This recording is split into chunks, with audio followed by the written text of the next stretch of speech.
ಬೆಂಗಳೂರಿನಿಂದ ನೇರವಾಗಿ ಕೋಲಾಲಂಪುರ್ಗೆ ಹೋಗ್ತೀವಿ. ಮಲೇಷಿಯಾದ ರಾಜಧಾನಿ ಬಂದ್ಬಿಟ್ಟು ಕೋಲಾಲಂಪುರ್, ಡೈರೆಕ್ಟ್ ಫ್ಲೈಟ್ ಇದೆ. ಮತ್ತು 2 ರೂಪೀಸ್ಗೆ ಸಿಕ್ಕಾಬಟ್ಟೆ ವೆರೈಟೀಸ್ ಇರುತ್ತೆ. Hello, welcome to Malaysia. Finally ನಾವು ಕೋಲಾಲಂಪುರ್ ಇಂಟರ್ನ್ಯಾಷನಲ್ ಏರ್ಪೋರ್ಟ್ಗೆ ಬಂದು ಇಳಿದಿದ್ದೀವಿ.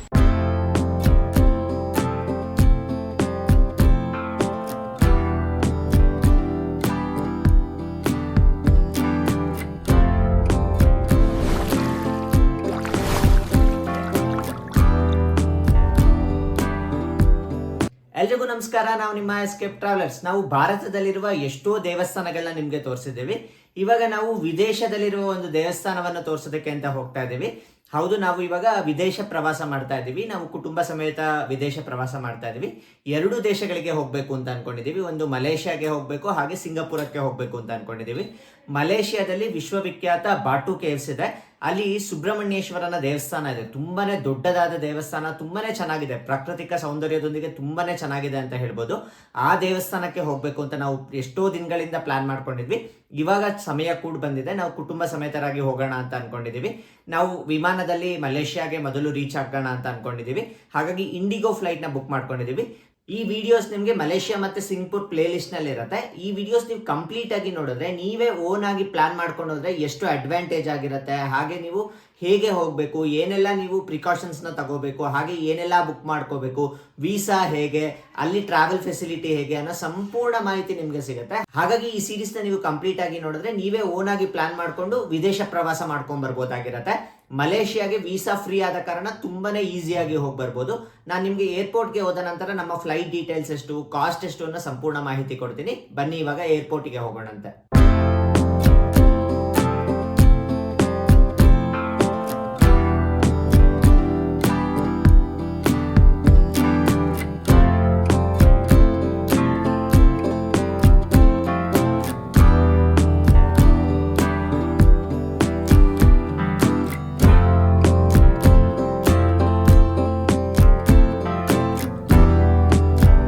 ಫೈನಲಿ ಏರ್ಪೋರ್ಟ್ನ ಟರ್ಮಿನಲ್ 2ಗೆ ಬಂದಿದ್ದೀವಿ. ಇದೇ ಕೆಂಪೇಗೌಡ ಇಂಟರ್ನ್ಯಾಷನಲ್ ಏರ್ಪೋರ್ಟ್. ತುಂಬಾನೇ ಬ್ಯೂಟಿಫುಲ್ ಏರ್ಪೋರ್ಟ್ ಇದು. ಸುಮಾರು ಸರಿ ನಾವು ಈ ಏರ್ಪೋರ್ಟಿಗೆ ಬಂದಿದ್ದೀವಿ.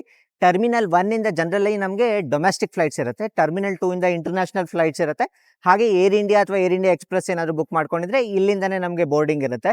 ತುಂಬಾನೇ ಬ್ಯೂಟಿಫುಲ್ ಆದ ಏರ್ಪೋರ್ಟ್. ಬನ್ನಿ, ಒಳಗಡೆ ಹೋದ್ಮೇಲೆ ನಿಮಗೆ ಕಂಪ್ಲೀಟ್ ಆಗಿ ಮಾಹಿತಿ ಕೊಡ್ತೀನಿ. ಏರ್ಪೋರ್ಟ್ ಕೂಡ ಇನ್ನೊಂದ್ಸಲ ತೋರಿಸ್ತೀನಿ. ಹಾಗೆ ಇಲ್ಲಿ ಇಮಿಗ್ರೇಷನ್ ಹೇಗಿರುತ್ತೆ ಅನ್ನೋ ಕಂಪ್ಲೀಟ್ ನಮ್ಮ ಎಕ್ಸ್ಪೀರಿಯನ್ಸ್ನ ನಿಮಗೆ ತೋರಿಸ್ತೀನಿ ಈ ವಿಡಿಯೋನಲ್ಲಿ. ನಮಗೆ ಫ್ಲೈಟಲ್ಲಿ ಹೋಗುವಾಗ 2 ರೀತಿಯ ಬ್ಯಾಗೇಜ್ ಇರುತ್ತೆ. ಈ ಬ್ಯಾಗೇಜ್ ಇದೆಯಲ್ಲ, ಇದನ್ನ ಚೆಕ್ ಇನ್ ಬ್ಯಾಗ್ ಅಂತ ಕರೀತಾರೆ. ಇದು ಒಮ್ಮೆ ನಾವು ಇಲ್ಲಿ ಕೊಟ್ರೆ ಡೈರೆಕ್ಟ್ ನಾವು ಮತ್ತೆ ಮಲೇಷಿಯಾನಲ್ಲೇ ತಗೊಳ್ಳೋದು ಈ ಬ್ಯಾಗ್ನ. ಇದು ನಮಗೆ ಲಿಮಿಟ್ ಬಂದ್ಬಿಟ್ಟು 20 kg ಇದೆ.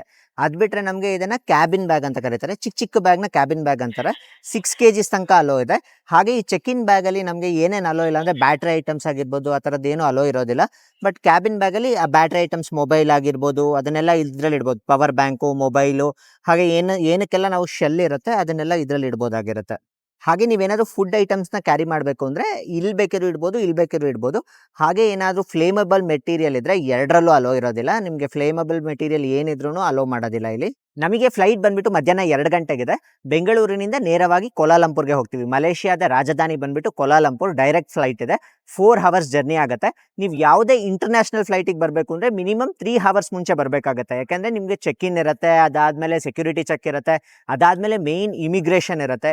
ಇಮಿಗ್ರೇಷನ್ ಆದ ನಂತರ ನೀವು ಬೋರ್ಡ್ ಮಾಡಬೇಕಾಗತ್ತೆ. ಹಾಗಾಗಿ ಮಿನಿಮಮ್ 3 to 3.5 ಅವರ್ಸ್ ಮುಂಚೆ ಬಂದರೆ ಒಳ್ಳೆಯದು.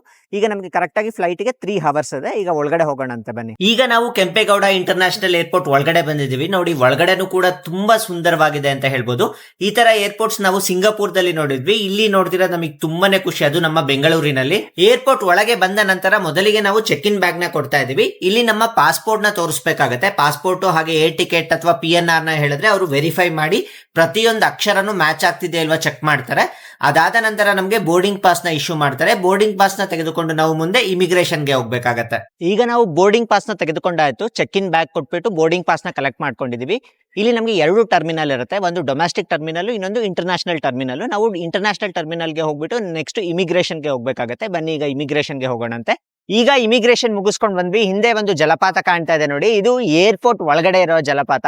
ಎಷ್ಟು ಸಖತ್ತಾಗಿದೆ. ಇಮಿಗ್ರೇಷನ್ ಮುಗಿಸ್ಕೊಂಡು ಬಂದ ತಕ್ಷಣ ಈ ಜಲಪಾತ ನೋಡ್ತಾನೆ ಇರ್ಬೇಕು ಅನ್ಸುತ್ತೆ. ಸಖತ್ತಾಗಿದೆ. ಇನ್ನು ಈವ್ನಿಂಗ್ ಬಂದ್ರೆ ತುಂಬಾನೇ ಚೆನ್ನಾಗಿರುತ್ತೆ. ಲೈಟಿಂಗ್ ಅಲ್ಲಿ ತುಂಬಾ ಸಖತ್ತಾಗಿ ಕಾಣುತ್ತೆ ಅಂತ ಅನ್ಸುತ್ತೆ ಇದು. ಇನ್ನು ಬೋರ್ಡಿಂಗ್ ಪಾಸ್ ತೆಗೆದುಕೊಂಡು ಬಂದ ನಂತರ ಮೊದಲಿಗೆ ಸೆಕ್ಯೂರಿಟಿ ಚೆಕ್ ಇರುತ್ತೆ, ಅದಾದ ನಂತರ ಇಮಿಗ್ರೇಷನ್ ಇರುತ್ತೆ. ಸಾಧಾರಣವಾಗಿ ಇಮಿಗ್ರೇಷನ್ ಅಲ್ಲಿ ಏನ್ ಕ್ವಶನ್ಸ್ ಕೇಳ್ತಾರೆ ಅಂದ್ರೆ ರಿಟರ್ನ್ ಫ್ಲೈಟ್ ಜರ್ನಿ ಟಿಕೆಟ್ ನ ಕೇಳ್ತಾರೆ. ಅದಾದ ನಂತರ ಎಷ್ಟು ದಿನ ಹೋಗ್ತಾ ಇದ್ದೀರಾ, ಏನು ಪರ್ಪಸ್ಸಿಗೆ ಹೋಗ್ತಾ ಇದ್ದೀರಾ, ಹಾಗೆ ನಿಮ್ಮ ಹತ್ರ ಸಫಿಷಿಯಂಟ್ ಅಮೌಂಟ್ ಇದೆಯಾ, ರಿಟರ್ನ್ ಬರೋ ತನಕ ಅಲ್ಲಿ ಮ್ಯಾನೇಜ್ ಮಾಡೋದಕ್ಕೆ ಅಮೌಂಟ್ ಇದೆಯಾ, ಟ್ರಾವೆಲ್ ಇನ್ಶೂರೆನ್ಸ್ ಇದೆಯಾ, ಈ ತರ ಸಾಕಷ್ಟು ಪ್ರಶ್ನೆಗಳನ್ನ ಕೇಳ್ತಾರೆ. ಬಟ್ ನಮಗೆ ಇಮಿಗ್ರೇಷನ್ ಅಲ್ಲಿ ಯಾವುದೇ ರೀತಿ ಕ್ವಶನ್ಸ್ ಕೇಳಿಲ್ಲ. ಅದು ಇಮಿಗ್ರೇಷನ್ ಆಫೀಸರ್ ಮೇಲೆ ಡಿಪೆಂಡ್ ಆಗಿರುತ್ತೆ. ನಾವು 4 ಜನ ಹೋಗ್ತಿರೋ ಕಾರಣ ನಮ್ಗೇನು ಅಷ್ಟೊಂದು ಕ್ವಶನ್ಸ್ ಕೇಳಿಲ್ಲ. ಸುಮ್ಮನೆ ಪಾಸ್ಪೋರ್ಟ್ ಮೇಲೆ ಎಕ್ಸಿಟ್ ಸೀಲ್ ಹಾಕೊಟ್ಬಿಟ್ರು. ಈಗ ನಾವು ಮುಂದೆ ಡ್ಯೂಟಿ ಫ್ರೀ ಏರಿಯಾಗೆ ಬಂದಿದ್ದೀವಿ. ಇಲ್ಲಿ ಡ್ಯೂಟಿ ಫ್ರೀ ಏರಿಯಾ ಅಂತ ಯಾಕೆ ಕರೀತಾರೆ ಅಂದರೆ, ನೀವು ಇಲ್ಲಿ ಏನೇ ತೆಗೆದುಕೊಂಡ್ರು ಅದು ಟ್ಯಾಕ್ಸ್ ಇರೋದಿಲ್ಲ, ಹಾಗಾಗಿ ಸ್ವಲ್ಪ ರೇಟ್ ಕಡಿಮೆ ಅಂತ ಹೇಳ್ಬೋದು. ಬಟ್ ಇನಿಷಿಯಲ್ ವ್ಯಾಲ್ಯೂನೇ ಸ್ವಲ್ಪ ಜಾಸ್ತಿ ಇರುತ್ತೆ. ನೋಡಿ, ಇಲ್ಲಿ ನೋಡ್ತಾ ಇದ್ರೆ ಇದು ಏರ್ಪೋರ್ಟ್, ಶಾಪಿಂಗ್ ಮಾಲ್ ಏನು ಗೊತ್ತಾಗೋದಿಲ್ಲ. ಮಧ್ಯದಲ್ಲಿ ಈ ತರ ಡಿಸ್ಪ್ಲೇ ಹಾಕಿರ್ತಾರೆ. ನಮ್ಮ ಫ್ಲೈಟ್ ಕೋಲಾಲಂಪುರ್ ಅಂತ ಕಾಣಿಸ್ತಾ ಇದೆ ನೋಡಿ, ಅದೇ ಫ್ಲೈಟ್ ಇಂಡಿಗೋ ಫ್ಲೈಟ್ ನಲ್ಲಿ ನಾವು ಹೋಗ್ತಾ ಇರೋದು. ಇನ್ನ ನಮಗೆ 2.5 hours ತನಕ ಟೈಮ್ ಇದೆ, ಹಾಗಾಗಿ ಸ್ವಲ್ಪ ಹೊತ್ತು ಲಾಂಚ್ಗೆ ಹೋಗೋಣ ಅಂತ ಅನ್ಕೊಂಡಿದೀವಿ. ಜನರಲ್ ಆಗಿ ಫಾರಿನ್ ಇಂದ ಬಂದಿರ್ತಾರಲ್ಲ, ಅವರು ಇಲ್ಲಿ ಡ್ಯೂಟಿ ಫ್ರೀ ನಲ್ಲಿ ಏನಾದ್ರು ಐಟಮ್ಸ್ ನ ತೆಗೆದುಕೊಂಡು ಹೋಗ್ತಾರೆ. ಮ್ಯಾಗ್ನೆಟ್ಸ್ ಆಗಿರ್ಬೋದು, ಹಾಗೆ ಇಲ್ಲಿ ನಮ್ಮ ಪಾರಂಪರಿಕ ವಸ್ತುಗಳಾಗಿರ್ಬೋದು, ಇಲ್ಲಿ ಬೆಡ್ ಸ್ಪ್ರೆಡ್ಸು, ಬೆಡ್ಶೀಟ್ಸು, ಆ ತರದ್ದು ಕ್ಲೋತಿಂಗ್ ಕೂಡ ಸಿಗುತ್ತೆ. ಅದಲ್ದಲೆ ನಮಗೆ ಸ್ಯಾರೀಸ್ ಕೂಡ ಸಿಗುತ್ತೆ, ಸ್ವೀಟ್ ಸಿಗುತ್ತೆ, ಪ್ರತಿಯೊಂದು ಐಟಮ್ಸು ಸಿಗುತ್ತೆ. ನೋಡಿ, ಆನೆ ನೋಡಿ ಎಷ್ಟು ಅದ್ಭುತವಾಗಿ ಕಾಣ್ತಾ ಇದೆ ಅಂತ. ಏರ್ಪೋರ್ಟ್ನ ಒಳಗಡೆ ಹಾಗೆ ಮುಂದೆ ಬಂದ್ರೆ ನಮಗೆ 2 ಚಿಕ್ಕ ವಾಟರ್ ಫಾಲ್ಸ್ ಕೂಡ ಸಿಗುತ್ತೆ. ಜಲಪಾತಗಳು ಕೂಡ ತುಂಬಾನೇ ಚೆನ್ನಾಗಿದೆ ಅಂತ ಹೇಳ್ಬೋದು. ಸುಮಾರು ನಾವು 3 ಜಲಪಾತಗಳನ್ನ ನೋಡ್ದಂಗಾಗತ್ತೆ ಈ ಏರ್ಪೋರ್ಟಿಗೆ ಬಂದ್ರೆ. ಈಗ ಬನ್ನಿ ಚಿಕ್ಕ ಚಿಕ್ಕ ಈ 2 ಜಲಪಾತಗಳನ್ನ ನೋಡೋಣಂತೆ.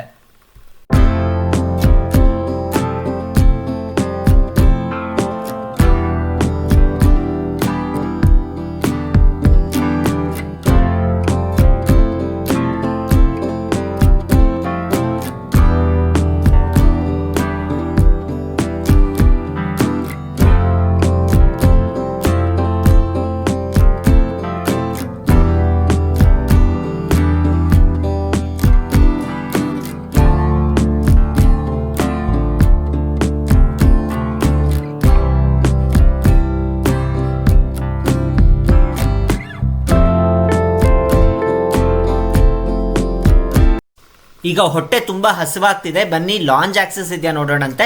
ನಾನು ಕ್ರೆಡಿಟ್ ಕಾರ್ಡ್ನ ಆಲ್ರೆಡಿ ಯೂಸ್ ಮಾಡಿದ್ದೆ. ನಾವು ಉಜ್ಜಯಿನಿಗೆ ಹೋದಾಗ ಯೂಸ್ ಮಾಡಿದ್ದೆ. ಇವಾಗ ಕ್ರೆಡಿಟ್ ಕಾರ್ಡ್ಗೆ ಆಕ್ಸೆಸ್ ಇದೆಯಾ ಇಲ್ವಾ ಒಂದ್ಸಲ ಚೆಕ್ ಮಾಡಬೇಕು. ಬನ್ನಿ ಈಗ ಹೋಗೋಣಂತೆ. ಫಾರ್ಚುನೇಟ್ಲಿ ನಮಗೆ ಕ್ರೆಡಿಟ್ ಕಾರ್ಡ್ನ ಅಲೋ ಮಾಡಿದ್ರು. ಲಾಸ್ಟ್ ಕ್ವಾರ್ಟರಲ್ಲಿ ಹೋಗಿದ್ದು, ಈ ಕ್ವಾರ್ಟರ್ನಲ್ಲಿ ಮತ್ತೆ ಅಲೋ ಮಾಡಿದ್ರು. ಬನ್ನಿ ಈಗ ಒಳಗಡೆ ಏನೇನು ವೆರೈಟೀಸ್ ಇದೆ ಅಂತ ನೋಡೋಣಂತೆ. ಅದ್ರ ಜೊತೆಗೆ 2 ಡ್ರಿಂಕ್ ಕೂಡ ಕೂಪನ್ ಕೂಡ ಕೊಟ್ಟಿದ್ದಾರೆ. ಈಗ ಇಂಟರ್ನ್ಯಾಷನಲ್ ಟರ್ಮಿನಲ್ 2ನಲ್ಲಿ ಲಾಂಜಿಗೆ ಬಂದಿದ್ದೀವಿ. 2 ರೂಪೀಸ್ ಕೊಟ್ಟು ಈ ಲಾಂಜಿಗೆ ಬಂದಿದ್ದೀವಿ. ನಿಮ್ಮ ಕ್ರೆಡಿಟ್ ಕಾರ್ಡ್ಗೆ ಏನಾದರೂ ಲಾಂಜ್ ಆಕ್ಸೆಸಬಲ್ ಇತ್ತು ಅಂದರೆ ಇಲ್ಲಿ ಬಂದು ನೀವು ಯುಟಿಲೈಸ್ ಮಾಡ್ಕೋಬೋದಾಗಿರುತ್ತೆ. 2 ರೂಪೀಸ್ಗೆ ಸಿಕ್ಕಾಬಟ್ಟೆ ವೆರೈಟೀಸ್ ಇರುತ್ತೆ. ಮೊದಲಿಗೆ ಏನೇನು ವೆರೈಟಿ ನಾನು ತೆಗೆದುಕೊಂಡಿದ್ದೀನಿ ಅಂತ ತೋರಿಸ್ತೀನಿ, ನಂತರ ಇಲ್ಲಿ ಏನೇನು ವೆರೈಟಿ ಅವೈಲೇಬಲ್ ಇದೆ ಅಂತ ತೋರಿಸ್ತೇನೆ. ನಂತರ ನಮಗೆ ಬಾರ್ ಯೂನಿಟ್ ಕೂಡ ಇರುತ್ತೆ. ಇಲ್ಲಿ ಕಾಂಪ್ಲಿಮೆಂಟ್ರಿ ಕಾಕ್ಟೈಲ್ ಅಥವಾ ಮಾಕ್ಟೈಲ್ನ ತೆಗೆದುಕೊಳ್ಬೋದಾಗಿರುತ್ತೆ. 2 ಮಾಕ್ಟೈಲ್ ಅಥವಾ ಕಾಕ್ಟೈಲ್ ಫ್ರೀ ಇರುತ್ತೆ. ನೋಡಿ, ಇಲ್ಲಿ ಈ ಥರ ಸ್ಲಿಪ್ ಕೊಟ್ಟಿದ್ದಾರೆ. ಸ್ಲಿಪ್ ಕೊಟ್ಟರೆ ನಮಗೆ ಯಾವ್ದು ಬೇಕೋ ಅದು ಕೊಡ್ತಾರೆ, ಚೆನ್ನಾಗಿರುತ್ತೆ. ನೋಡೋಣ, ಅದನ್ನು ಟ್ರೈ ಮಾಡ್ತೀನಿ. ನಾನು ಮಾಕ್ಟೈಲ್ ಯಾವುದನ್ನು ತೆಗೆದುಕೊಳ್ತೀನಿ ನೋಡೋಣ ಅಂತ. ಪರೋಟ ಒಂದು ತೆಗೆದುಕೊಂಡಿದ್ದೀನಿ, ಅದ್ರ ಜೊತೆಗೆ ಪನ್ನೀರ್ ಬಟರ್ ಮಸಾಲ ತೊಗೊಂಡಿದ್ದೀನಿ, ಬಿರಿಯಾನಿ ತೊಗೊಂಡಿದ್ದೀನಿ, ಸ್ಪ್ರೌಟ್ಸ್ ಮಸಾಲ ಅಂದರೆ ಮೊಳಕೆನ ತೆಗೆದುಕೊಂಡಿದ್ದೀನಿ, ಅದ್ರ ಜೊತೆಗೆ ನಾನು ಕಾರ್ನ್ ಮಸಾಲ ತೊಗೊಂಡಿದ್ದೀನಿ, ಮೊಸರನ್ನ ತೊಗೊಂಡಿದ್ದೀನಿ. ಎಷ್ಟೊಂದು ವೆರೈಟೀಸ್ ಇದೆ. ನಂಗೆ ಹಸಿವಿಲ್ಲ, ಹಾಗಾಗಿ ಇಷ್ಟೇ ತೆಗೆದುಕೊಂಡಿರೋದು. ಜನರಲ್ ಆಗಿ ಡೊಮೆಸ್ಟಿಕ್ ಲಾಂಜಲ್ಲಿ ವಿಪರೀತನಷ್ಟು ರಶ್ ಇರುತ್ತೆ. ಬಟ್ ಇಲ್ಲಿ ಇವತ್ತು ರಶ್ ಇಲ್ಲ. ಇಂಟರ್ನ್ಯಾಷನಲ್ ಅಲ್ವಾ, ಸ್ವಲ್ಪ ಕಡಿಮೆನೇ ಇರ್ತಾರೆ ಅಂತ ಅನಿಸುತ್ತೆ. ಲಾಂಜಲ್ಲಿ ಅಷ್ಟೊಂದು ರಶ್ ಇಲ್ಲ. ಸೌತ್ ಇಂಡಿಯನ್ ಫುಡ್ ಅದ, ದೋಸೆ, ಇಡ್ಲಿ, ಆ ಥರದ್ದು ಎಲ್ಲ ವೆರೈಟೀಸು ಇದೆ. ತುಂಬಾ ಚೆನ್ನಾಗಿದೆ. 3 hours ಮುಂಚೆ ಅಲೋ ಮಾಡ್ತಾರೆ ಲಾಂಜ್ ಆಕ್ಸೆಸ್ಗೆ. ಹಾಗಾಗಿ ನೀವು ಚೂರು ಬೇಗ ಬಂದರೆ ಲಾಂಜಲ್ಲಿ ಕೂಡ ರಿಲ್ಯಾಕ್ಸ್ ಆಗ್ಬೋದು, ಹಾಗೆ ಎಷ್ಟು ಬೇಕೋ ಅಷ್ಟು ತಿನ್ಕೊಂಡು ಹೋಗ್ಬೋದಾಗಿರುತ್ತೆ. ಏರ್ಪೋರ್ಟಲ್ಲಿ ವಿಪರೀತ ಕಾಸ್ಟ್ಲಿ ಇರುತ್ತೆ. ನೀವು ಲಾಂಜಿಗೆ ಬಂದರೆ ತುಂಬ ಕಡಿಮೆ ಬೆಲೆಗೆ ತಿನ್ಕೊಂಡು ಹೋಗ್ಬೋದಾಗಿರುತ್ತೆ. South Indian food, north Indian food, continental food, Chinese, ಈ ಥರ ತುಂಬಾ ವೆರೈಟೀಸ್ ಇರುತ್ತೆ. ಬಫೆಟ್ ಸಿಸ್ಟಮ್ ಇರುತ್ತೆ. ನಿಮ್ಗೆ ಏನು ಬೇಕೋ ಅದನ್ನು ಬಡಿಸ್ಕೊಳ್ಬೋದಾಗಿರುತ್ತೆ. ಅದ್ರ ಜೊತೆಗೆ ನಮಗೆ ಡೆಸರ್ಟ್ಸ್ ಕೂಡ ತುಂಬಾ ಇರುತ್ತೆ. ಸ್ವೀಟ್ ಇರುತ್ತೆ, ಹಾಗೆ ಮೊಳಕೆ ಕಾಳುಗಳದ್ದು ಸಲಾಡ್ಸ್ ಇರುತ್ತೆ. ತುಂಬಾ ವೆರೈಟೀಸ್ ಇದೆ. ನೋಡಿ, ಇಲ್ಲೇ ನಿಮಗೆ ಎಷ್ಟು ರೀತಿಯ ವೆರೈಟೀಸ್ ಕಾಣ್ತಾ ಇದೆ ಅಂತ. ಅದ್ರ ಜೊತೆಗೆ ಪಾಪಡ್ ಇರುತ್ತೆ, 2 ವೆಲ್ಕಮ್ ಡ್ರಿಂಕ್ ಕೂಡ ಇರುತ್ತೆ. ಅದ್ರ ಜೊತೆಗೆ ನಿಮಗೆ ವಿವಿಧ ರೀತಿಯ ಬ್ರೆಡ್ ಕೂಡ ಇಟ್ಟಿರ್ತಾರೆ, ಹಾಗೆ ಬಟರ್ ಜಾಮ್ ಕೂಡ ಇಟ್ಟಿರ್ತಾರೆ. ಅದ್ರ ಜೊತೆಗೆ ನಿಮಗೆ ಕಾಫಿ ಮಿಷಿನ್ಸ್ ಕೂಡ ಇರುತ್ತೆ. ಈಗ ನಾವು ಲಾಂಜ್ ಆಕ್ಸೆಸ್ ನಲ್ಲಿರುವ ಬಾರ್ ಕೌಂಟರ್ಗೆ ಬಂದಿದ್ದೀವಿ. ಇಲ್ಲಿ ನಾವು ಮಾಕ್ಟೈಲ್ ನ ಟ್ರೈ ಮಾಡೋಣ ಅಂತ ಬಂದಿದ್ದೀನಿ. ಮಾಕ್ಟೈಲ್ ಅಂದ್ರೆ ಆಲ್ಕೋಹಾಲ್ ಇರೋದಿಲ್ಲ, ನಿಮ್ಗೆ ಆಲ್ಕೋಹಾಲಿಕ್ ಡ್ರಿಂಕ್ಸ್ ಕೂಡ ಇರುತ್ತೆ. ಅದು ಕೂಡ ನಿಮಗೆ ಕಂಪ್ಲೀಟ್ಲಿ ಫ್ರೀ ಆಗಿರುತ್ತೆ. ನೀವೇನಾದ್ರು ಆಲ್ಕೋಹಾಲ್ ಕುಡಿತೀರಾ ಅಂದ್ರೆ ಆಲ್ಕೋಹಾಲ್ ಕೂಡ ತೆಗೆದುಕೊಳ್ಬೋದಾಗಿರುತ್ತೆ ಇಲ್ಲಿ. ಈಗ ಲಾಂಜಲ್ಲಿ ನಾನು ಮೊಯಿಟೋ ತೊಗೊಂಡಿದ್ದೀನಿ. ಸ್ಪ್ರೈಟ್ ಎಲ್ಲ ಹಾಕಿದ್ದಾರೆ, ನೋಡೋದಕ್ಕೆ ಚೆನ್ನಾಗೇ ಇದೆ. ನೋಡಿ, ನಿಮಗೆ ತೋರಿಸ್ತೀನಿ. ಇದು ಕಂಪ್ಲೀಟ್ಲಿ ಫ್ರೀ ಆಫ್ ಕಾಸ್ಟ್, ಇದರಲ್ಲೇ ಇನ್ಕ್ಲೂಡ್ ಆಗಿರುತ್ತೆ. ಆ್ಯಕ್ಚುಲಿ ಇನ್ನೂ ಒಂದು ಕೂಪನ್ ಇತ್ತು, ಬಟ್ ನನಗೇನು ತೊಗೊಳ್ಳೋ ಇಂಟ್ರೆಸ್ಟ್ ಇಲ್ಲ, ಹಾಗಾಗಿ ಇದೊಂದು ತೆಗೆದುಕೊಂಡಿದ್ದೀನಿ. ತುಂಬಾ ಕೋಲ್ಡ್ ಇದೆ. ಲಾಂಜಿಗೆ ಬಂದುಬಿಟ್ರಂತೂ ತುಂಬಾ ವೆರೈಟೀಸ್ ಇರುತ್ತೆ, ಏನು ತಿನ್ನಬೇಕು ಏನು ತಿನ್ನಬಾರ್ದು ಅಂತಲೇ ಗೊತ್ತಾಗೋದಿಲ್ಲ. ಮತ್ತು ಫ್ಲೈಟ್ ಬೇರೆ ಇರುತ್ತೆ 4 ಅವರ್ಸು, ಹಾಗಾಗಿ ಎಷ್ಟು ಆಗುತ್ತೋ ಅಷ್ಟು ಲಿಮಿಟಲ್ಲೇ ತಿಂದಿದ್ದೀನಿ ನಾನು ಇವಾಗ. ಆ್ಯಕ್ಚುಲಿ 21 ಇಯರ್ಸ್ ಆ್ಯಂಡ್ ಅಬೋವ್ ಇದ್ದರೆ ಆಲ್ಕೋಹಾಲ್ ಕೂಡ ಸರ್ವ್ ಮಾಡ್ತಾರೆ, ಬಟ್ ನಾನು ಆಲ್ಕೋಹಾಲ್ ತೊಗೊಳ್ಳಲ್ವಲ್ಲ, ಹಾಗಾಗಿ ನಾನು ಮೊಯ್ಟೋ ತೆಗೆದುಕೊಂಡಿದ್ದೀನಿ. ತುಂಬಾ ವೆರೈಟೀಸ್ ಸಿಗುತ್ತೆ ನಿಮಗೆ. ಲಾಂಜಿಗೆ ಬಂದರೆ ವೆಜ್ಜು ನಾನ್ ವೆಜ್ಜು ತುಂಬ ಎಲ್ಲ ಸೆಕ್ಷನ್ಸು ಇರುತ್ತೆ, ನಿಮ್ಗೆ ಏನು ಬೇಕೋ ಅದನ್ನು ತಿನ್ಬೋದಾಗಿರುತ್ತೆ. ಇನ್ನು ನನಗೆ ಈ ಕೋಲಾಲಂಪುರ್ ಫ್ಲೈಟ್ ಕಾಸ್ಟ್ ಬಂದುಬಿಟ್ಟು ಒಬ್ಬರಿಗೆ 13,000 ರೂಪಾಯಿ ಬಿತ್ತು. ನೀವು ತುಂಬ ಮುಂಚೆ ಬುಕ್ ಮಾಡಿದ್ರೆ ನಿಮಗೆ ಇನ್ನೂ ಕಡಿಮೆ ಪ್ರೈಸ್ಗೆ ಸಿಗುತ್ತೆ. ನನಗೆ 13,000 ರೂಪಾಯಿ ಒಬ್ಬರಿಗೆ ಬಿತ್ತು. ರಿಟರ್ನ್ ಫ್ಲೈಟು ನಾನು ಚೆನ್ನೈಗೆ ಬಂದು ಚೆನ್ನೈಯಿಂದ ಬರ್ತಾಯಿದ್ದೀನಿ, ಹಾಗಾಗಿ ನನಗೆ ಕೇವಲ 6,000 ರೂಪಾಯಿಗೆ ಸಿಕ್ತು. ಮೊದಲಿಗೆ ನಾವು ಕೋಲಾಲಂಪುರ್ಗೆ ಹೋಗ್ತೀವಿ. ಕೋಲಾಲಂಪುರ್ನಲ್ಲಿ ಒಂದು ದಿನ ಇದ್ದು ಅಲ್ಲಿ ಬಟ್ಟು ಕೇವ್ಸು, ಹಾಗೆ ನಮಗೆ ಅಲ್ಲಿ ಶಾಪಿಂಗಿಗೆ ನಾನು ಮೇನ್ ಹೋಗ್ತಿರೋದು ಕೋಲಾಲಂಪುರ್ಗೆ. ಆ ಶಾಪಿಂಗ್ ಮಾಡಿಕೊಂಡು ಅದಾದ ನಂತರ ಮುಂದೆ ನಾವು ಸಿಂಗಾಪುರ್ಗೆ ಹೋಗ್ತಾ ಇದ್ದೀವಿ. ಸಿಂಗಾಪುರ್ಗೆ ಟ್ರೈನಲ್ಲಿ ಹೋಗ್ತಾ ಇದ್ದೀವಿ. ನಂತರ ಒಮ್ಮೆ ಸಿಂಗಾಪುರ್ನಲ್ಲಿ ರೀಚ್ ಆದ ನಂತರ ಅಲ್ಲಿ ನಾವು 3 ಡೇಸ್ ಇರ್ತೀವಿ. ಅದಾದ ನಂತರ ನಾವು ಮತ್ತೆ ಸಿಂಗಾಪುರ್ನಿಂದ ಚೆನ್ನೈಗೆ ಬಂದು ಚೆನ್ನೈಯಿಂದ ಟ್ರೈನ್ ಇದೆ, ಡೈರೆಕ್ಟ್ ನಾವು ತುಮಕೂರಿಗೆ ರೀಚ್ ಆಗ್ತಾ ಇದ್ದೀವಿ. ಕೊಕೊಕೋಲಾ, ಫಾಂಟಾ, ಸ್ಪ್ರೈಟು ಹೀಗೆ ಸಾಫ್ಟ್ ಡ್ರಿಂಕ್ಸ್ ಕೂಡ ಸಿಗುತ್ತೆ. ಅದು ಬಿಟ್ಟರೆ ನಮಗೆ ಕಾಫಿ ಮಿಷಿನ್ಸ್ ಕೂಡ ಇದೆ ನೋಡಿ. ರಿಲ್ಯಾಕ್ಸ್ ಮಾಡೋದಕ್ಕಂತೂ ತುಂಬಾ ಚೆನ್ನಾಗಿದೆ. ಫ್ರೀ ಜ್ಯೂಸ್ಗಳು ಕೂಡ ಇಟ್ಟಿರ್ತಾರೆ. ಇಲ್ಲಿ ಸಿಗುವ ಫುಡ್ಡು ನೀವು ಇಲ್ಲೇ ತಿನ್ನಬೇಕು ಹೊರತು ಅದನ್ನು ಹೊರಗಡೆ ತೆಗೆದುಕೊಂಡು ಹೋಗೋದಕ್ಕಾಗೋದಿಲ್ಲ. ಹಾಗಾಗಿ ನೀವು ಬಂದ ತಕ್ಷಣ ನಿಮಗೆ 3 ಅವರ್ಸ್ ತನಕ ಟೈಮ್ ಇರುತ್ತೆ. ರಿಲ್ಯಾಕ್ಸ್ಡಾಗಿ ಎಲ್ಲ ಥರ ವೆರೈಟೀಸ್ನು ನೀವು ಟ್ರೈ ಮಾಡ್ಬೋದು. ನಿಮ್ಗೆ ಯಾವುದೇ ರೀತಿ ಡ್ರಿಂಕ್ಸ್ ಆಗಿರ್ಬೋದು, ಫುಡ್ ಆಗಿರ್ಬೋದು ಹೊರಗಡೆ ತಗೊಂಡು ಹೋಗೋದಕ್ಕೆ ಅಲೋ ಇರೋದಿಲ್ಲ. ಇನ್ನೇನು ಇವಾಗ ಹೊಟ್ಟೆ ತುಂಬ ಊಟ ಮಾಡಿದ್ದಾಯಿತು, ಇನ್ನೇನು ಅರ್ಧ ಗಂಟೆಯಲ್ಲಿ ನಾವು ಫ್ಲೈಟ್ನ ಬೋರ್ಡ್ ಮಾಡಬೇಕು. ಈಗ ಹೊರಗಡೆ ಹೋಗ್ತಾ ಇದ್ದೀನಿ. ಅದಕ್ಕಿಂತ ಮುಂಚೆ ಒಂದು ಡೆಸರ್ಟ್ ಇತ್ತು, ಅದನ್ನು ಟ್ರೈ ಮಾಡೋಣ ಅಂತ ಕೊನೆಯದಾಗಿ ಟ್ರೈ ಮಾಡ್ತಾ ಇದ್ದೀನಿ. ಲಾಸ್ಟಿಗೆ ಬಂದು ಡೆಸರ್ಟ್ನ ಟ್ರೈ ಮಾಡೋಣ ಅಂತ ಬಂದಿದ್ದೀನಿ. ಇನ್ನೇನು ಟೈಮ್ ಆಗ್ತಾಯಿದೆ, 1 ಗಂಟೆಗೆ ನಮಗೆ ಬೋರ್ಡಿಂಗಿಗೆ ಹೇಳಿದ್ದಾರೆ. 2 ಗಂಟೆಗೆ ಫ್ಲೈಟ್ ಡಿಪಾರ್ಚರ್ ಆಗುತ್ತೆ, 4 ಅವರ್ಸು. ಹಾಗಾಗಿ ಸ್ವಲ್ಪ ತಿಂದರೆ ಬೆಟರು, ಯಾಕೆಂದರೆ ಇಂಡಿಗೋನಲ್ಲಿ ಏನೂ ಕೊಡೋದಿಲ್ಲ. ಏರ್ ಇಂಡಿಯಾ ಆದರೆ ನಮಗೆ ಫುಡ್ಡೆಲ್ಲ ಇರುತ್ತೆ, ಇಲ್ಲಿ ಸೀಟ್ ಸೆಲೆಕ್ಷನ್ ಇಲ್ಲ, ಹಾಗೆ ಫ್ರೀ ಫುಡ್ ಇಲ್ಲ, ಏನೂ ಫೆಸಿಲಿಟೀಸ್ ಇರೋದಿಲ್ಲ ಇಂಡಿಗೋನಲ್ಲಿ. ಜಸ್ಟ್ ನಿಮ್ಗೆ ಟ್ರಾವೆಲಿಂಗಿಗೆ ಏನು ಬೇಕೋ ಅಷ್ಟು ಮಾತ್ರ ಇರುತ್ತೆ. ಬಟ್ ಏರ್ ಇಂಡಿಯಾನಲ್ಲೆಲ್ಲ ಹೋದರೆ ನಿಮಗೆ ಫ್ರೀ ಫುಡ್ ಕೂಡ ಇರುತ್ತೆ, ಹಾಗಾಗಿ ಸ್ನ್ಯಾಕ್ಸ್ ಕೂಡ ಕೊಡ್ತಾರೆ, ತುಂಬಾ ಚೆನ್ನಾಗಿರುತ್ತೆ. ಈ ಡೆಸರ್ಟು ಮಾವಿನ ಹಣ್ಣಿಂದ ಮಾಡಿರೋದು, ತುಂಬಾ ಟೇಸ್ಟ್ ಚೆನ್ನಾಗಿದೆ. ಇದೊಂದು ನನಗೆ ತುಂಬಾ ಇಷ್ಟ ಆಯ್ತು ಇಲ್ಲಿ.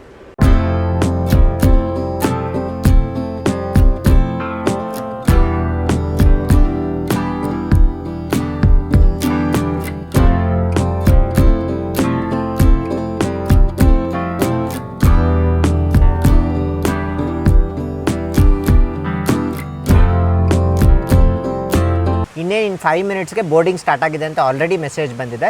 ಏರ್ಪೋರ್ಟ್ ಅದು ಮಾತ್ರ ಸಖತ್ತಾಗಿದೆ. ಆ್ಯಕ್ಚುಲಿ ನಾನು ಸಿಂಗಾಪುರ್ ಏರ್ಪೋರ್ಟ್ ಆಲ್ರೆಡಿ ನೋಡಿದ್ದೀನಿ, ನಾನು ಒಮ್ಮೆ ಸಿಂಗಾಪುರ್ಗೆ ಹೋಗಿದ್ದೆ. ಅದೆಷ್ಟು ಚೆನ್ನಾಗಿದೆ, ನಮ್ಮ ಬೆಂಗಳೂರು ಏರ್ಪೋರ್ಟ್ ಕೂಡ ಅಷ್ಟೇ ಚೆನ್ನಾಗಿದೆ. ಎಷ್ಟೊಂದು ಫಾಲ್ಸ್ಗಳ ಥರ ಎಲ್ಲ ಮಾಡಿದ್ದಾರೆ. ಹಾಗೆ ಮೇಲ್ಗಡೆ ಎಲ್ಲ ಹ್ಯಾಂಗಿಂಗ್ ಟ್ರೀಸ್ ಆಗಿರ್ಬೋದು, ತುಂಬಾ ಬ್ಯೂಟಿಫುಲ್ ಆಗಿದೆ. ಒಂದೊಂದು ಫರ್ನಿಚರ್ ಕೂಡ ಪ್ರೀಮಿಯಂ ಲೆವೆಲ್ ಅಂತ ಹೇಳ್ಬೋದು. ಈ ಏರ್ಪೋರ್ಟ್ನ ನೋಡೋದಕ್ಕಾದರೂ ಒಂದು ಸಲ ಇಂಟರ್ನ್ಯಾಷನಲ್ ಫ್ಲೈಟಲ್ಲಿ ಹೋಗಲೇಬೇಕು, ಅಷ್ಟು ಸೂಪರ್ ಆಗಿದೆ ಈ ಟರ್ಮಿನಲ್ಲು. ತುಂಬಾ ಬ್ಯೂಟಿಫುಲ್ ಆಗಿದೆ. ಎಲ್ಲ ಕಡೆನೂ ಆರ್ಕಿಟೆಕ್ಚರ್ ಮಾತ್ರ ಸಖತ್ತಾಗಿದೆ. ಎಲ್ಲ ಕಡೆ ಕನ್ನಡ ಬೋರ್ಡ್ಸ್ ಇದೆ, ಅದೊಂದು ಖುಷಿ ಅಂತ ಹೇಳ್ಬೋದು. ಫೈನಲಿ ಈಗ ಫ್ಲೈಟ್ ಹತ್ತೋ ಸಮಯ ಬಂತು. ಬೋರ್ಡಿಂಗ್ ಗೇಟ್ಸ್ ಅಂತ ಇರುತ್ತೆ, ಒಂದೊಂದು ಫ್ಲೈಟ್ಗೂ ಒಂದೊಂದು ಬೋರ್ಡಿಂಗ್ ಗೇಟ್ ಇರುತ್ತೆ. ಈ ಬೋರ್ಡಿಂಗ್ ಗೇಟ್ನ ನಮಗೆ ಬೋರ್ಡಿಂಗ್ ಪಾಸ್ನಲ್ಲಿ ಮೆನ್ಷನ್ ಮಾಡಿರ್ತಾರೆ, ಅಥವಾ ಇಲ್ಲಿ ಡಿಸ್ಪ್ಲೇ ಹಾಕಿರ್ತಾರೆ. ಏರ್ಪೋರ್ಟ್ನಲ್ಲಿ ದೊಡ್ಡ ದೊಡ್ಡ ಸ್ಕ್ರೀನ್ ಮೇಲೆ ಡಿಸ್ಪ್ಲೇ ಹಾಕಿರ್ತಾರೆ. ಆ ಡಿಸ್ಪ್ಲೇನ ನೋಡಿಕೊಂಡು ನಾವು ರೆಸ್ಪೆಕ್ಟಿವ್ ಬೋರ್ಡಿಂಗ್ ಗೇಟ್ಸ್ಗೆ ಹೋಗಬೇಕು. ಇದು ತುಂಬಾ ದೊಡ್ಡ ಏರ್ಪೋರ್ಟ್, ಹಾಗಾಗಿ ಸ್ವಲ್ಪ ಮುಂಚೆ ಹೋದ್ರೇ ಒಳ್ಳೆಯದು. ಹಾಗೆ ಇದೊಂದು ಸೈಲೆಂಟ್ ಏರ್ಪೋರ್ಟ್ ಅಂತ ಹೇಳ್ಬೋದು. ಇಲ್ಲಿ ಯಾವುದೇ ಫ್ಲೈಟ್ ಇನ್ಫಾರ್ಮೇಷನ್ ಜೋರಾಗಿ ಅನೌನ್ಸ್ ಮಾಡೋದಿಲ್ಲ. ನಮ್ಮದು ಬೋರ್ಡಿಂಗ್ ಗೇಟ್ ಬಂದುಬಿಟ್ಟು C4 ಅಂತ ಮೆನ್ಷನ್ ಮಾಡಿದ್ದಾರೆ. ಬನ್ನಿ ಈಗ ನಮ್ಮ ಬೋರ್ಡಿಂಗ್ ಗೇಟ್ ಬಳಿ ಹೋಗೋಣಂತೆ.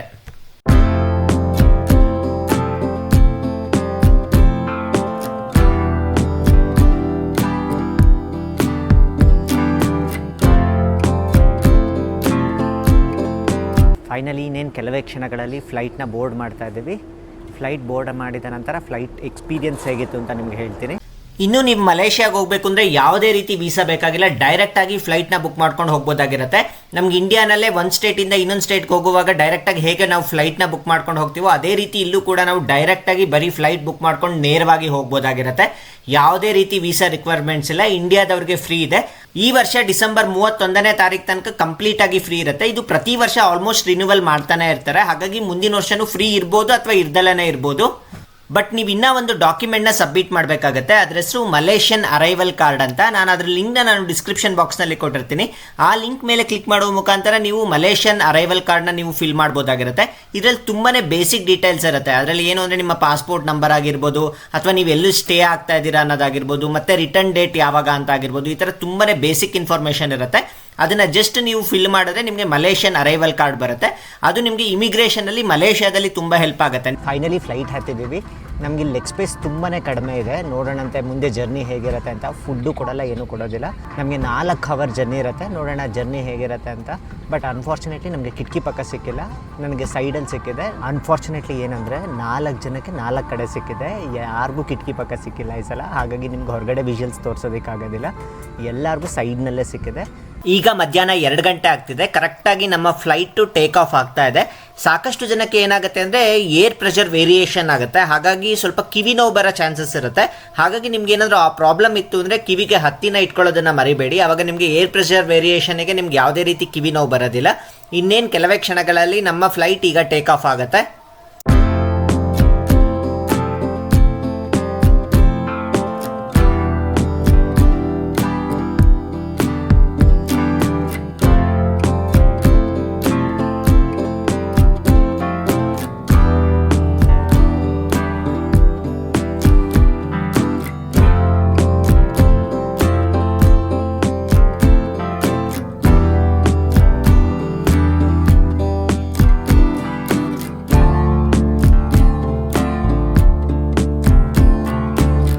ಸಾಕಷ್ಟು ಜನಕ್ಕೆ ಒಂದು ಕ್ವಶನ್ ಇರುತ್ತೆ, ಫ್ಲೈಟ್ ಅಲ್ಲಿ ಹೇಗೆ ವಾಶ್ರೂಮ್ ಇರುತ್ತೆ ಅಂತ. ನೋಡಿ, ಇಷ್ಟು ಪುಟ್ಟದಾಗಿರುತ್ತೆ ವಾಶ್ರೂಮು. ಇಲ್ಲಿ ನಮ್ಗೆ ವಾಶ್ ಬೇಸಿನ್ ಇದೆ, ಹಾಗೆ ಸೋಪ್ ಡಿಸ್ಪೆನ್ಸರ್ ಇದೆ. ಅದ್ರ ಜೊತೆಗೆ ನಮ್ಗೆ ಇಲ್ಲಿ ಟಿಶ್ಯೂ ಹೋಲ್ಡರ್ ಇಟ್ಟಿದ್ದಾರೆ. ನೋಡಿ, ಟಿಶ್ಯೂ ಪೇಪರ್ ಹೋಲ್ಡರ್ ಇಟ್ಟಿದ್ದಾರೆ. ಹಾಗೆ ಇಲ್ಲಿ ಡಸ್ಟ್ಬಿನ್ ಇರುತ್ತೆ, ಕಮೋಡ್ ಇರುತ್ತೆ. ಫ್ಲಶ್ ಎಲ್ಲ ಇಲ್ಲಿ ನಮ್ಗೆ ವ್ಯಾಕ್ಯೂಮ್ ಮುಖಾಂತರ ಆಗತ್ತೆ.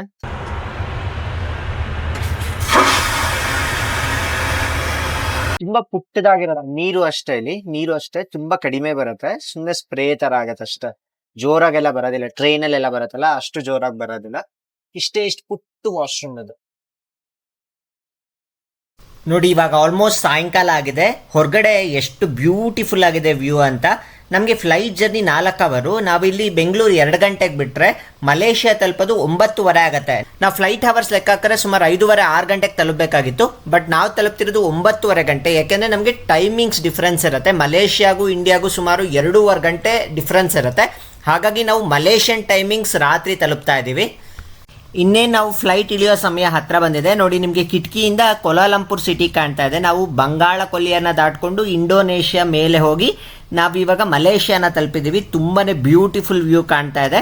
ರಾತ್ರಿ ಹೊತ್ತಲ್ವಾ, ಹಾಗಾಗಿ ಫುಲ್ಲು ಲೈಟಿಂಗ್ಸ್ನ ಆನ್ ಮಾಡಿದ್ದಾರೆ. ನೋಡಿ ಎಷ್ಟು ಚೆನ್ನಾಗಿ ಕಾಣ್ತಾ ಇದೆ ಕಿಟಕಿಯಿಂದ. ಈಗ ಕೋಲಾಲಂಪುರ್ನಲ್ಲಿ ಫ್ಲೈಟಿಂದ ಇಳಿದಿದ್ದೀವಿ. ಈಗ ನಾವು ಬಸ್ನಲ್ಲಿ ಏರ್ಪೋರ್ಟಿಗೆ ತಲುಪಬೇಕಾಗಿರುತ್ತೆ. ಮಲೇಷ್ಯಾದ ಕರೆನ್ಸಿ ಬಂದ್ಬಿಟ್ಟು ರಿಂಗೆಟ್ಸ್ ಅಂತ ಕರೀತಾರೆ. ರಿಂಗೆಟ್ ನಮಗೆ ಹೇಗೆ ರೂಪಾಯಿ ಇರುತ್ತೋ ಹಾಗೆ ಇವರಿಗೆ ರಿಂಗೆಟ್ಸ್ ಅಂತ ಕರೀತಾರೆ. ಈ ರಿಂಗೆಟ್ ಕಾಸ್ಟ್ ಬಂದ್ಬಿಟ್ಟು ನಮಗೆ 1 ರಿಂಗೆಟ್ 25 ರೂಪಾಯಿ ಆಗಿರುತ್ತೆ. ನಾವು ಸುಮಾರು 30,000 ರೂಪಾಯಿನ ಈಕ್ವಲೆಂಟ್ ಮಲೇಷಿಯನ್ ರಿಂಗೆಟ್ಸ್ನ ತೆಗೆದುಕೊಂಡು ಬಂದಿದ್ವಿ. ಸುಮಾರು 1,100 ರಿಂಗೆಟ್ಸ್ಗಳು ನಮಗೆ ಸಿಕ್ತು. ನೀವು ಆದಷ್ಟು ಬೆಂಗಳೂರಿನಲ್ಲೇ ಎಕ್ಸ್ಚೇಂಜ್ ಮಾಡ್ಕೊಂಡು ಬಂದರೆ ಒಳ್ಳೆಯದು. ಅದು ನೀವು ಏರ್ಪೋರ್ಟಲ್ಲಿ ಮಾಡಿದ್ರೆ ನಿಮಗೆ ತುಂಬಾ ಲಾಸ್ ಆಗುತ್ತೆ. ಹಾಗಾಗಿ ನಿಮಗೆ ಫಾರೆಕ್ಸ್ ಶಾಪ್ಗಳು ತುಂಬಾ ಇರುತ್ತೆ ಬೆಂಗಳೂರಿನಲ್ಲಿ. ಅಲ್ಲಿ ಹೋಗ್ಬಿಟ್ಟು ನೀವು ರಿಂಗೆಟ್ಸ್ನ ತೆಗೆದುಕೊಂಡು ಬಂದರೆ ಒಳ್ಳೆಯದು. Hello, welcome to Malaysia. Finally ನಾವು ಕೋಲಾಲಂಪುರ್ ಇಂಟರ್ನ್ಯಾಷನಲ್ ಏರ್ಪೋರ್ಟ್ಗೆ ಬಂದು ಇಳಿದಿದ್ದೀವಿ. ಇಮಿಗ್ರೇಷನ್ ಕೂಡ ಆಯಿತು. ಏನು ಜಾಸ್ತಿ ಅಷ್ಟೊಂದು ಕ್ವಶನ್ಸ್ ಕೇಳಿಲ್ಲ. ಹೋಟೆಲ್ ಬುಕ್ಕಿಂಗ್ ಕೇಳಿದ್ರು, ಯಾವತ್ತು ಮತ್ತೆ ರಿಟರ್ನ್ ಜರ್ನಿ ಅಂತ ಕೇಳಿದ್ರು. ಹಾಗೆ ಐಟನರಿ ಕೇಳಿದ್ರು, ಎಲ್ಲಿಂದ ಎಲ್ಲಿಗೆ ಹೋಗ್ತಿದ್ದೀರಾ, ಹಾಗೆ ಇಂಡಿಯಾಗೆ ಯಾವತ್ತು ಹೋಗ್ತಿದ್ದೀರಾ ಅಂತ ಕೇಳಿದ್ರು. ಅದು ಬಿಟ್ಟರೆ ಏನು ಮೇಜರಾಗಿ ಕ್ವಶನ್ಸ್ ಕೇಳಲಿಲ್ಲ. ಹಾಗೆ ನೀವು ಯಾವುದೇ ವಿದೇಶ ಪ್ರವಾಸ ಮಾಡಿದ್ರೆ ಟ್ರಾವೆಲ್ ಇನ್ಶೂರೆನ್ಸ್ ಅಂತ ಇರುತ್ತೆ, ಅದನ್ನು ತಗೊಂಡೇ ಕಂಪಲ್ಸರಿ ಬನ್ನಿ. ಯಾಕೆಂದರೆ ಇನ್ ಕೇಸ್ ಏನಾದರೂ ನೀವು ಎಮರ್ಜೆನ್ಸಿಲಿ ಏನಾದರೂ ಹುಷಾರಿಲ್ದಂಗೆ ಆಯಿತು, ಅಥವಾ ನಿಮ್ಮ ಲಗೇಜ್ ಏನಾದರೂ ಹೋಯಿತು, ಅಥವಾ ನೀವು ಪಾಸ್ಪೋರ್ಟ್ ಕಳ್ಕೊಂಡ್ರಿ, ಅವಾಗೆಲ್ಲ ತುಂಬ ಹೆಲ್ಪ್ ಆಗುತ್ತೆ. ಹಾಗಾಗಿ ನೀವು ಟ್ರಾವೆಲ್ ಇನ್ಶೂರೆನ್ಸ್ ತೊಗೊಂಡೇ ಜರ್ನಿ ಮಾಡಿ. ನಾವು ಮಧ್ಯಾಹ್ನ 2 ಗಂಟೆಗೆ ಬೆಂಗಳೂರಿನಿಂದ ಪ್ರಾರಂಭ ಮಾಡಿದ್ದಕ್ಕೆ ಇಲ್ಲಿ ರಾತ್ರಿ 9 ಗಂಟೆಗೆ ಬಂದಿದ್ದೀವಿ. ಇಲ್ಲಿನ ಟೈಮಿಂಗ್ ರಾತ್ರಿ 9 ಗಂಟೆ. ಆ್ಯಕ್ಚುಲಿ ನಾವು ರೀಚ್ ಆಗಿದ್ದು 6 ಗಂಟೆಗೆ ರೀಚ್ ಆದ್ವಿ, 6-6:30ಗೆ ರೀಚ್ ಆದ್ವಿ. ಬಟ್ 2.5 ಅವರ್ಸ್ ಡಿಫ್ರೆನ್ಸ್ ಇರುತ್ತೆ ನಮಗೆ ಮಲೇಷ್ಯಾಗೆ ಮತ್ತು ನಮ್ಮ ದೇಶಕ್ಕೆ. ಈಗ ನಾವು ಸಿಮ್ ಕಾರ್ಡ್ನ ತೆಗೆದುಕೊಳ್ತಾ ಇದ್ದೀವಿ. 25 ರಿಂಗೆಟ್ ಹೇಳ್ತಿದ್ದಾರೆ. 25 ರಿಂಗೆಟ್ 40 GB ಬರುತ್ತೆ. 7 ಡೇಸ್ ಇರುತ್ತೆ ಅಂತ ಹೇಳ್ತಿದ್ದಾರೆ. ನಾವು ಇಲ್ಲಿ 2 ಡೇಸ್ ಇರೋ ಕಾರಣ ಬರೀ ಅಷ್ಟು ಮಾತ್ರ ತೆಗೆದುಕೊಳ್ತಾ ಇದ್ದೀವಿ. ಇಲ್ಲೆಲ್ಲ ಹೊರಗಡೆ ಬಂದರೆ ನಿಮಗೆ ಕಡಿಮೆ ಬೆಲೆಗೆ ಸಿಗುತ್ತೆ, ಒಳಗಡೆ ತುಂಬ ಕಾಸ್ಟ್ಲಿ ಇರುತ್ತೆ. ಆ್ಯಕ್ಚುಲಿ ಒಳಗಡೆ ಸಿಮ್ ಬಂದು 60 ರಿಂಗೆಟ್ ಅಂತ ಹೇಳಿದ್ರು. ಚೂರು ಮುಂದೆ ಬಂದರೆ ನಮಗೆ 25 ರಿಂಗೆಟ್ಗೆ ಸಿಕ್ತು. ಹಾಗೆ ನಾವಲ್ಲಿ ಗ್ರ್ಯಾಬ್ ಅವ್ರನ್ನ ಕೇಳಿದ್ರೆ 150 ರಿಂಗೆಟ್ ಅಂತ ಹೇಳಿದ್ರು. ಹೋಟೆಲ್ ಸೆಂಟ್ರಲ್ ಅಂತ ನಾವು ಬುಕ್ ಮಾಡಿರೋದು, ಅಲ್ಲಿಗೆ ಹೋಗೋದಕ್ಕೆ 150 ರಿಂಗೆಟ್ ಅಂತ ಹೇಳಿದ್ರು. ಬಟ್ ನಾವೇ ಸಿಮ್ ತೊಗೊಂಡು ಗ್ರ್ಯಾಬ್ ಆ್ಯಪ್ನ ಇನ್ಸ್ಟಾಲ್ ಮಾಡಿ ನಂತರ ಮಾಡಿದ್ರೆ ಕೇವಲ 70 ರಿಂಗೆಟ್ ತೋರಿಸ್ತಾ ಇದೆ. ಹಾಗಾಗಿ ನೀವು ಓನಾಗೆ ಎಲ್ಲ ಮಾಡಿಕೊಂಡ್ರೆ ನಿಮಗೆ ತುಂಬಾ ಕಡಿಮೆ ಬೀಳುತ್ತೆ ಅಂತ ಹೇಳ್ಬೋದು. ನಿಮಗೆ ಓಲಾ ಊಬರ್ ಎಲ್ಲ ಹೇಗಿರುತ್ತೋ ಅದೇ ಥರ ಇಲ್ಲಿ ಗ್ರ್ಯಾಬ್ ಇರುತ್ತೆ, ಈಸಿಯಾಗಿ ನೀವು ಬುಕ್ ಮಾಡ್ಬೋದಾಗಿರುತ್ತೆ. ನೀವು ಕೋಲಾಲಂಪುರ್ ಏರ್ಪೋರ್ಟಿಗೆ ಬಂದಮೇಲೆ ಕೋಲಾಲಂಪುರ್ ಸಿಟಿಗೆ ಹೋಗೋದಕ್ಕೆ 3 ವಿಧಾನ ಇರುತ್ತೆ. ಮೊದಲನೇದು KL ಎಕ್ಸ್ಪ್ರೆಸ್ ಅಂತ, ಇದರಲ್ಲಿ ನಿಮಗೆ 55 ರಿಂಗೆಟ್ ಆಗಿರುತ್ತೆ. ಹಾಗೆ ನೀವೇನಾದರೂ ಬಸ್ಸಲ್ಲಿ ಹೋದರೆ 18 ರಿಂಗೆಟ್ ಆಗಿರುತ್ತೆ. ಇನ್ನು ನೀವು ಕ್ಯಾಬ್ ಏನಾದರೂ ಮಾಡಿಕೊಂಡ್ರೆ 70ರಿಂದ 80 ರಿಂಗೆಟ್ಸ್ ತನಕ ಆಗುತ್ತೆ. ಹಾಗಾಗಿ ಕ್ಯಾಬ್ ನೀವು 4-5 ಜನ ಇದ್ದರೆ cab is the best option ಅಂತ ಹೇಳ್ಬೋದು. ಅಥವಾ ನೀವೇನಾದರೂ ಟ್ರೈನ್ ಜರ್ನಿ ಎಕ್ಸ್ಪೀರಿಯನ್ಸ್ ಮಾಡ್ಕೋಬೇಕು ಅಂದರೆ ನೀವು KL ಎಕ್ಸ್ಪ್ರೆಸ್ಸಲ್ಲಿ ಹೋಗ್ಬೋದಾಗಿರುತ್ತೆ. 30 ಮಿನಿಟ್ಸಲ್ಲಿ ರೀಚ್ ಆಗಿ ಹೋಗ್ತೀರಾ. ಬಟ್ ಕಾಸ್ಟ್ ತುಂಬಾ ಜಾಸ್ತಿ ಅಂತ ಹೇಳ್ಬೋದು. 55 ರಿಂಗೆಟ್ ಆಗಿರುತ್ತೆ. 55 × 25 ಮಾಡ್ಕೊಳ್ಳಿ, ಅವಾಗ ನಿಮಗೆ ನಮ್ಮ ಇಂಡಿಯನ್ ಕರೆನ್ಸಿನಲ್ಲಿ ಎಷ್ಟಾಗುತ್ತೆ ಅಂತ ಗೊತ್ತಾಗುತ್ತೆ. ಇನ್ನು ಮಲೇಷ್ಯಾದ ಅಫಿಷಿಯಲ್ ಭಾಷೆ ಬಂದ್ಬಿಟ್ಟು ಮಲಯ ಅಂತ ಕರೀತಾರೆ. ಈ ಮಲಯ ನಮಗೆ ನೋಡೋದಕ್ಕೆ ಇಂಗ್ಲೀಷ್ ಲೆಟರ್ಸ್ ರೀತಿನಲ್ಲೇ ಇರುತ್ತೆ. ಹಾಗಿದ್ರೆ ನಿಮಗೆ ಒಂದು ಕ್ವಶನ್ ಬರುತ್ತೆ ಹೇಗೆ ಮ್ಯಾನೇಜ್ ಮಾಡಬೇಕು ಅಂತ. ಬಟ್ ಇಲ್ಲಿ ಇರೋರ್ಗೆ ಆಲ್ಮೋಸ್ಟ್ ಎಲ್ಲರಿಗೂ ಇಂಗ್ಲೀಷ್ ಬರುತ್ತೆ. ಆ ಇಂಗ್ಲೀಷ್ ಏನು ಅಂದರೆ ತುಂಬ ಪ್ರೊಫೆಷನಲ್ ಲೆವೆಲ್ ಇಂಗ್ಲೀಷ್ ಏನಲ್ಲ, ಬಟ್ಲರ್ ಇಂಗ್ಲೀಷೇ ಅವರು ಮಾತಾಡೋದು. ಹಾಗಾಗಿ ಆರಾಮಾಗಿ ನಾವು ಮ್ಯಾನೇಜ್ ಮಾಡ್ಬೋದು. ಸ್ವಲ್ಪ ಇಂಗ್ಲೀಷ್ ಬಂದ್ರೂ ತುಂಬ ನೀಟಾಗಿ ಮ್ಯಾನೇಜ್ ಮಾಡ್ಬೋದು. ಇಲ್ಲಿ ವೇಗೆ ಡೋರ್ಗೆ ಪಿಂಟು ಅಂತ ಕರೀತಾರೆ. ಇಲ್ಲಿ ಮಾತಾಡೋ ಭಾಷೆ ಬಂದ್ಬಿಟ್ಟು ಮಲಯಾದಲ್ಲಿ ಮಾತಾಡ್ತಾರೆ. ಟೆಕ್ಸ್ಟ್ ಎಲ್ಲ ನಮಗೆ ಇಂಗ್ಲೀಷ್ ಟೆಕ್ಸ್ಟ್ ಥರನೇ ಇರುತ್ತೆ, ಬಟ್ ಮಲಯ ಲ್ಯಾಂಗ್ವೇಜ್ ಇದು. ಇನ್ನೇನು ನಮ್ಮ ಕ್ಯಾಬ್ ಬರ್ತಾ ಇದೆ. ಈಗ ಕ್ಯಾಬ್ನಲ್ಲಿ ಹೋಗ್ತಿದ್ದೀವಿ, ಈ ಕಾರ್ನಲ್ಲಿ ಹೋಗ್ತಾ ಇದ್ದೀವಿ ಇವಾಗ.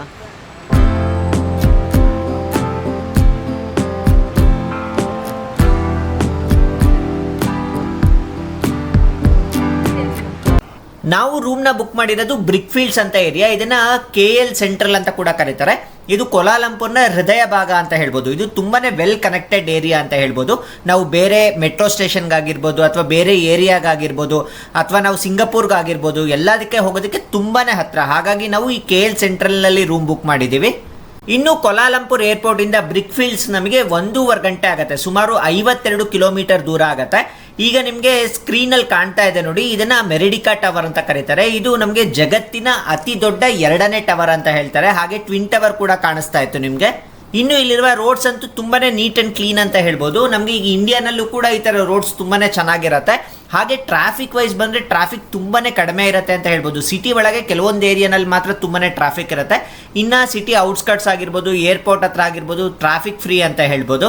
ನಾನು ಆಲ್ರೆಡಿ ಹೇಳಿದಾಗೆ ನಾವು ಹೋಟೆಲ್ ಮಾಡಿರೋದು ಬ್ರಿಕ್ ಫೀಲ್ಡ್ಸ್ ಅಂತ. ಇದಕ್ಕೆ ಇನ್ನೂ ಒಂದು ಹೆಸರಿದೆ, ಲಿಟಲ್ ಇಂಡಿಯಾ ಅಂತ ಕರೀತಾರೆ. ಇದಕ್ಕೆ ಲಿಟಲ್ ಇಂಡಿಯಾ ಅಂತ ಯಾಕೆ ಕರೀತಾರೆ ಅಂದರೆ ಮೋಸ್ಟ್ ಆಫ್ ದ ಇಂಡಿಯನ್ಸ್ ಇದೇ ಜಾಗದಲ್ಲೇ ಇರ್ತಾರೆ. ಮೋಸ್ಟ್ ಆಫ್ ದ ಇಂಡಿಯನ್ಸ್ ಅಂತ ಹೇಳೋದಕ್ಕಿಂತ ತುಂಬ ತಮಿಳುನಾಡಿನ ಜನ ತುಂಬ ಇರ್ತಾರೆ, ತಮಿಳಿಯನ್ಸ್ ತುಂಬಾ ಸಿಗ್ತಾರೆ ಅಂತ ಹೇಳ್ಬೋದು. ಹಾಗಾಗಿ ಈ ಜಾಗವನ್ನು ಲಿಟಲ್ ಇಂಡಿಯಾ ಅಂತ ಕರೀತಾರೆ. ಇಲ್ಲಿ ನಮಗೆ ಫುಡ್ಡಿಗೆ ಮಾತ್ರ ಯೋಚನೆ ಇಲ್ಲ, ಯಾಕೆಂದರೆ ನಮಗೆ ಲಿಟಲ್ ಇಂಡಿಯಾನಲ್ಲಿ ಫುಲ್ ತಮಿಳ್ ಹೋಟೆಲ್ಸ್ಗಳು ಸಿಗುತ್ತೆ. ಪೇರೆಂಟ್ಸ್ನ ಕರ್ಕೊಂಡೋದ್ರೆ ಅವ್ರಿಗೆ ಟೈಮ್ ಟು ಟೈಮ್ ಊಟ ತಿಂಡಿಗೆ ತೊಂದರೆ ಆಗಬಾರ್ದು ಅಂತ ಈ ಜಾಗಕ್ಕೆ ನಾವು ಬುಕ್ ಮಾಡ್ಕೊಂಡಿದ್ವಿ. ಇಲ್ಲಿ ನಮಗೆ ಇಡ್ಲಿ, ವಡಾ, ದೋಸೆ ಹೀಗೆ ನಮಗೆ ಬೆಂಗಳೂರಲ್ಲಿ ಏನು ಫುಡ್ ಸಿಗುತ್ತೋ ಪ್ರತಿಯೊಂದು ಫುಡ್ಡು ನಮಗೆ ಇಲ್ಲಿ ಮಲೇಷ್ಯಾದ ಕೋಲಾಲಂಪುರಲ್ಲಿ ಸಿಗುತ್ತೆ. ಅದು ಲಿಟಲ್ ಇಂಡಿಯಾದಲ್ಲಿ ಸಿಗುತ್ತೆ. ಇನ್ನೇನು ನಾವು ಇವಾಗ ಹೋಟೆಲ್ ಹತ್ರ ಬಂದ್ವಿ, ಇದನ್ನೇ ಲಿಟಲ್ ಇಂಡಿಯಾ ಅಂತ ಕರೆಯೋದು. ಫೈನಲಿ ಕೋಲಾಲಂಪುರ್ನ ತಲುಪಿದ್ದೀವಿ. ರೂಮ್ನ ತೆಗೆದುಕೊಂಡಿದ್ದೀವಿ ಹೋಟೆಲ್ ಸೆಂಟ್ರಲ್ ಅಂತ. ಸ್ವಲ್ಪ ಹಳೆ ರೂಮ್ಸೇ ಇದು, ಬಟ್ ಏನು ಇದರದ್ದು ವಿಶೇಷತೆ ಏನಂದರೆ ತುಂಬ ಹತ್ತಿರ ಇರುತ್ತೆ, ಸಿಟಿ ಸೆಂಟರ್ ಇರುತ್ತೆ. ಹಾಗಾಗಿ ನಮ್ಗೆ ಹಳೆದಾದರೂ ಪರವಾಗಿಲ್ಲ. ಕೇವಲ ನಾವು 2 ನೈಟ್ಸ್ ಇರೋದು, ಆ ನೈಟ್ ಕೂಡ ಬಂದು ಮಲ್ಕೊಳ್ಳೋದಷ್ಟೇ ಅಂತ ಇದು ತೊಗೊಂಡ್ವಿ. ಇದ್ರ ಕಾಸ್ಟ್ ಬಂದುಬಿಟ್ಟು ಅರೌಂಡ್ 2000 ರೂಪೀಸ್ ಆಯಿತು ಪರ್ ನೈಟಿಗೆ, ಒಂದು ರೂಮ್ಗೆ. ಬನ್ನಿ ಒಳಗಡೆ ಹೇಗಿದೆ ಅಂತ ನೋಡೋಣ. ಅರೌಂಡ್ 8000 ರೂಪೀಸ್ ಆಯಿತು ನಮಗೆ. ರೂಮ್ ಓಕೆ ಕ್ಲೀನಾಗೇ ಇದೆ, ಹಳೇದಾದರೂ ಕ್ಲೀನಾಗಿದೆ. ಇಲ್ಲಿ ನಿಮಗೆ ಸರ್ವಿಸ್ ಅಪಾರ್ಟ್ಮೆಂಟ್ಸ್ಗಳು ಸಿಗುತ್ತೆ. ಈ ಸರ್ವಿಸ್ ಅಪಾರ್ಟ್ಮೆಂಟ್ಸ್ ತೊಗೊಂಡ್ರೆ ಅಡ್ವಾಂಟೇಜ್ ಏನಂದರೆ ಫುಲ್ ಫರ್ನಿಷ್ಡ್ ಇರುತ್ತೆ, ವಿತ್ ಕಿಚನ್ ಇರುತ್ತೆ. ಬಟ್ ನಾವು ಕೇವಲ 2 ರಾತ್ರಿ ಇರೋ ಕಾರಣ ನಾನು ಈ ಹೋಟೆಲ್ನ ಬುಕ್ ಮಾಡ್ಕೊಂಡಿದ್ದೆ. ನಾವೇನಾದರೂ ಒಂದು 3-4 ಡೇಸ್ ಇರ್ತೀವಿ ಅಂತ ಅಂದ್ಕೊಂಡಿದ್ರೆ ಸರ್ವಿಸ್ ಅಪಾರ್ಟ್ಮೆಂಟ್ ತಗೋತಾ ಇದ್ವಿ. ತುಂಬಾ ಚೆನ್ನಾಗಿರುತ್ತೆ. ಅಗೋಡಾದಲ್ಲಿ ಅಥವಾ booking.com ನಿಮಗೆ ಅಪಾರ್ಟ್ಮೆಂಟ್ಸ್ಗಳು ಸಿಗುತ್ತೆ, ತುಂಬಾ ಚೀಪಾಗಿ ಸಿಗುತ್ತೆ. ಹಾಗಾಗಿ ನೀವು ತುಂಬ ದಿನ ಏನಾದರೂ ಮಲೇಷ್ಯಾದಲ್ಲಿ ಇರ್ತೀರಾ ಅಂದರೆ ನೀವು ಅಲ್ಲಿ ತೊಗೊಂಡು, ಇಲ್ಲಿ 7-11 ಅಂತ ಇರುತ್ತೆ, ಸೂಪರ್ ಮಾರ್ಕೆಟ್ಸ್ ಇರುತ್ತೆ, ತೊಗೊಂಡು ಕುಕ್ ಮಾಡ್ಕೊಂಡ್ರೆ ತುಂಬಾ ಚೀಪಾಗಿ ಇರ್ಬೋದು. ಬನ್ನಿ ರೂಮ್ ನೋಡೋಣಂತೆ. ಟ್ವಿನ್ ಬೆಡ್ ಇದೆ, ಚಿಕ್ಕ ರೂಮೇ, ತುಂಬ ದೊಡ್ಡ ರೂಮ್ ಏನಿಲ್ಲ. ಜಸ್ಟ್ ನಾವು ರಾತ್ರಿ ಮಲ್ಕೊಳ್ಳೋದು, ಬೆಳಗ್ಗೆ ಎದ್ದೊಟ್ಟೋಗೋದು. ನಾಡಿದ್ದು ಬೆಳಗ್ಗೆ ಆಗಲೇ ಸಿಂಗಪುರ್ಗೆ ಹೋಗ್ತಾ ಇರ್ತೀವಿ. ಹಾಗಾಗಿ ಈ ರೂಮ್ನ ನಾವು ಬುಕ್ ಮಾಡ್ಕೊಂಡ್ವಿ. ಇನ್ನೊಂದು ಏನಂದರೆ ನಾವು 2 ರೂಮ್ ಬುಕ್ ಮಾಡ್ಕೊಂಡಿದ್ವಲ್ಲ, ಇದು ಕನೆಕ್ಟಿವಿಟಿ ಡೋರ್ ಇದೆ. ಇದನ್ನು ಓಪನ್ ಮಾಡಿದ್ರೆ ಇನ್ನೊಂದು ರೂಮ್ಗೆ ಸಿಗುತ್ತೆ. ಈಗ ಆಲ್ರೆಡಿ ಇನ್ನೊಂದು ರೂಮಿಗೆ ಬಂದ್ವಿ. ಇದೊಂದು ನಾವು 4 ಜನ ಒಂದೇ ಕಡೆ ಇದ್ದೀವಿ ಅಂತ ಒಂದು ಫೀಲ್ ಇರುತ್ತೆ. ಇದು ವಾಶ್ರೂಮು, ಕಮೋಡ್ ಇದೆ, ಹಾಗೆ ಇಲ್ಲಿ ವಾಶ್ ಬೇಸಿನ್ ಇದೆ. ಟವಲ್ಸ್ ಇಟ್ಟಿದ್ದಾರೆ. ಇದು ಬಾತಿಂಗ್ ಏರಿಯಾ, ಸ್ನಾನ ಮಾಡಲಿಕ್ಕೆ. ಕೆಟಲ್ ಇದೆ, ಫ್ರಿಡ್ಜ್ ಇದೆ.